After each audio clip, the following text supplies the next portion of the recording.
Hello students, मेरी आज की वीडियो का टाइटल है do transcription in one go. Transcription के बारे में मैंने पहले भी 8-9 वीडियोस इशू कर रखी हैं। मैं उनके नाम आपके लिए पढ़ देता हूँ। Why to type transcription daily, transcription से डर क्यों, ट्रांसक्रिप्शन कितनी रोज़ाना, punctuation in transcription, importance of transcription in stenography, tips for transcription accuracy, love transcription to grow, transcription its importance by late Shri Kailash Chandra. ये सभी जो वीडियोस हैं मैंने पहले इशू कर रखी हैं। मैं इनके लिंक जो हैं आपको डिस्क्रिप्शन में दे रहा हूँ, जिसने अगर आपने नहीं देखे हो तो प्लीज़ आप इनको देख सकते हैं।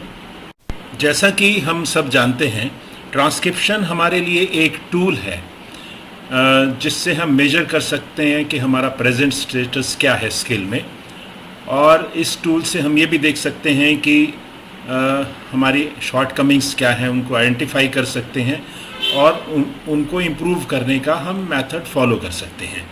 इसके बाद अगर सपोज़ करिए अगर हमने जैसे देखना है कि हमारे फेस पर कुछ लगा तो नहीं है, तो हम किससे देखते हैं? मिरर से देखते हैं। तो मिरर हमें हेल्प करता है देखने के लिए कि हमें फेस पर क्या लगा है, ताकि हम उसको ठीक कर सकें। सिमिलरली अगर हम ट्रांसक्रिप्शन की बात करें तो ट्रांसक्रिप्शन भी हमें अपना एक तरह का फेस दिखाती है, स्किल के स्टेटस का फेस दिखाती है, ताकि हम उसको देखकर एक तो हमें पता लगे कि क्या है आज की डेट में, और हमें उसको कैसे ठीक करना है हम उसके बारे में स्टेप्स ले सकें। इसके अलावा ट्रांसक्रिप्शन जो है वो हमें स्टेनोग्राफी स्किल में ग्रो करने में बहुत हेल्प करती है।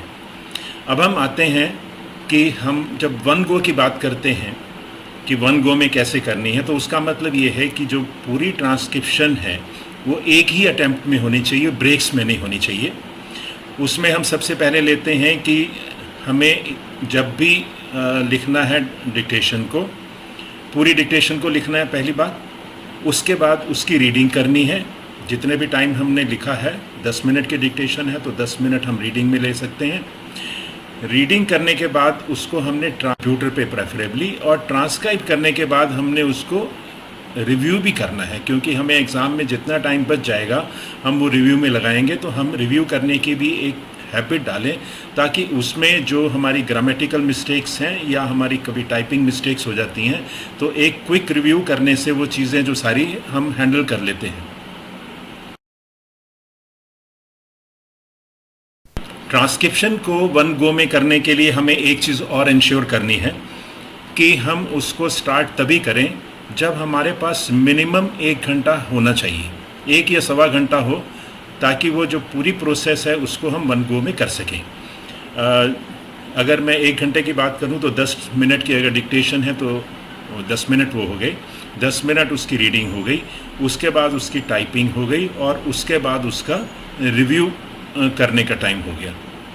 तो इस टोटल प्रोसेस में 1 या सवा घंटा लग जाता है। दूसरा मैंने देखा है कि कुछ स्टूडेंट्स जो हैं वो टाइप नहीं करते, बल्कि वो रीडिंग कर लेते हैं उसकी, या फिर उसको राइट करते हैं।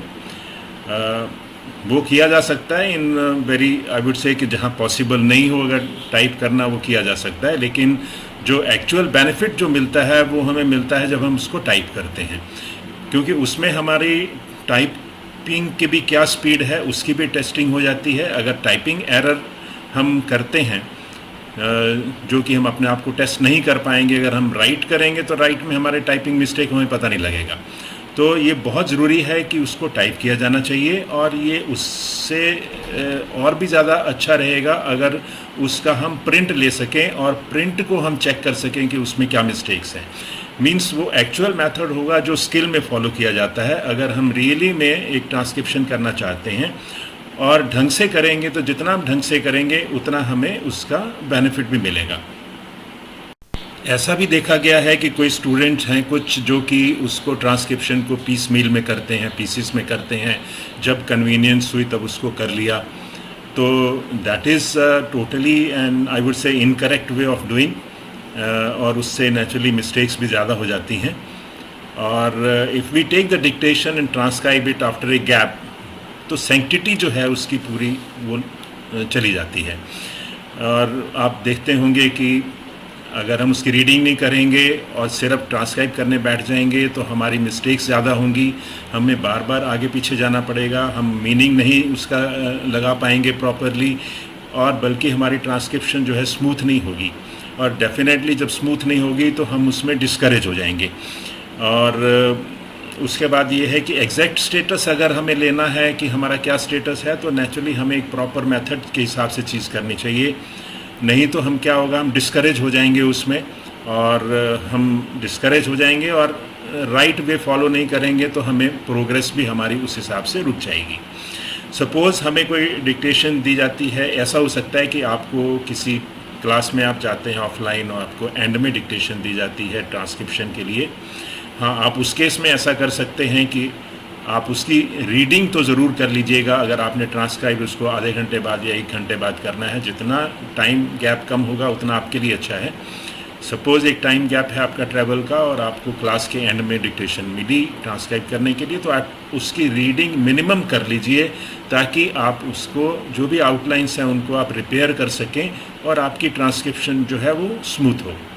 तो एंड में मैं ये कहूँगा आपसे कि जब भी आप ट्रांसक्रिप्शन करें, इंश्योर करिए उसमें गैप्स ना हो और एक प्रॉपर प्रोसेस के हिसाब से की जाए, ताकि आपको अपने स्टेटस का पता लगे, आपको अपनी शॉर्टकमिंग्स का पता लगे और उसमें क्या स्टेप्स लेने हैं, उसमें जो भी मिस्टेक्स हैं उसको ठीक करने के लिए क्या स्टेप्स लेने हैं, वो फिर आगे आप देख सकते हैं कि कैसे है।